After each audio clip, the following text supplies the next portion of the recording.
প্রতি বছরের মতো এবছরও কাজটা খুব ভালোভাবেই সম্পন্ন হলো আলহামদুলিল্লাহ। আসসালামু আলাইকুম ভিউয়ার্স, কেমন আছেন সবাই? আশা করছি সকলেই ভালো আছেন। নতুন একটা ব্লগ ভিডিওতে আপনাদেরকে আরো একবার স্বাগত। অনেকদিন পরে কিন্তু আমি আজকে একটা ব্লগ ভিডিও নিয়ে আপনাদের মাঝে হাজির হয়ে গিয়েছি।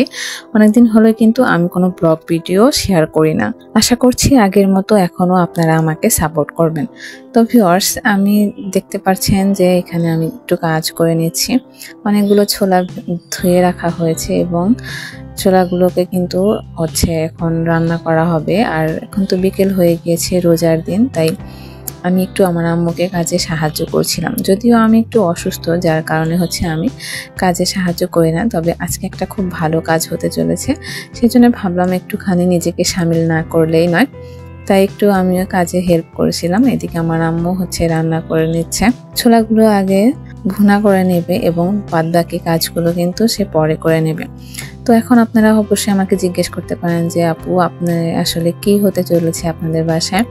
তো আমাদের বাসায় কিছু না, আসলে প্রতি বছরই রোজার মধ্যে আমাদের বাসা থেকে কিন্তু মসজিদে ইফতার দেওয়া হয়। ঠিক এবছরেও তার ব্যতিক্রম নয়।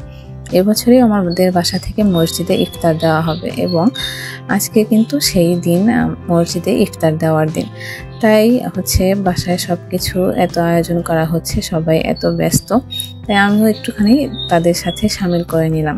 আলহামদুলিল্লাহ, আপনাদের দোয়ায় কিন্তু ভালোভাবে এই ইফতারের কাজটা কিন্তু সম্পন্ন হয়ে গিয়েছে। দেখে অনেক কিছু কিন্তু আয়োজন করা হয়েছে, যা কিছু আর কি ইফতারে লাগে, যে যার সামর্থ্য অনুযায়ী কিন্তু আসলে ইফতারের আয়োজনটা করে। আমাদের এখানে মসজিদে ঠিক 30টা রোজায় 30টা বাড়ি থেকে কিন্তু ইফতারের আয়োজন করা হয়। যে যেমন পারে ঠিক সেভাবেই কিন্তু সে ইফতারটা মসজিদে দিয়ে আসে। আজকে যেহেতু আমাদের বাড়ির গিয়ে ডেট ছিল, তাই আমার আব্বু সবকিছুই সে আগে থেকে রেডি করে নিয়েছে।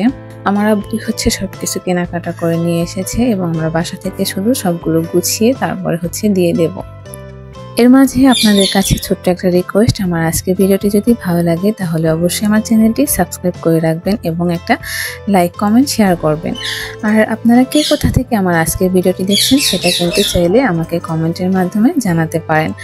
আমি কিন্তু এখন থেকে রেগুলার চেষ্টা করব আপনাদের সাথে ভিডিও শেয়ার করতে, তাই নোটিফিকেশন বাটনটা অন করে রাখবেন, যাতে করে আমি পরবর্তীতে নতুন কোনো ভিডিও দেওয়ার সাথে সাথে আপনাদের কাছে নোটিফিকেশন চলে যায়। তো এখানে কিন্তু আমার মেজো কাকা সবকিছু বলে ভালো করে গুছিয়ে নিচ্ছে।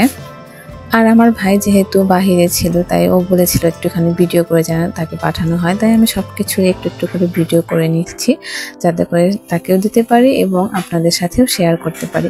ভিডিওটি কেমন লেগেছে অবশ্যই কিন্তু আপনারা কমেন্ট করে জানাবেন। ধন্যবাদ সবাইকে।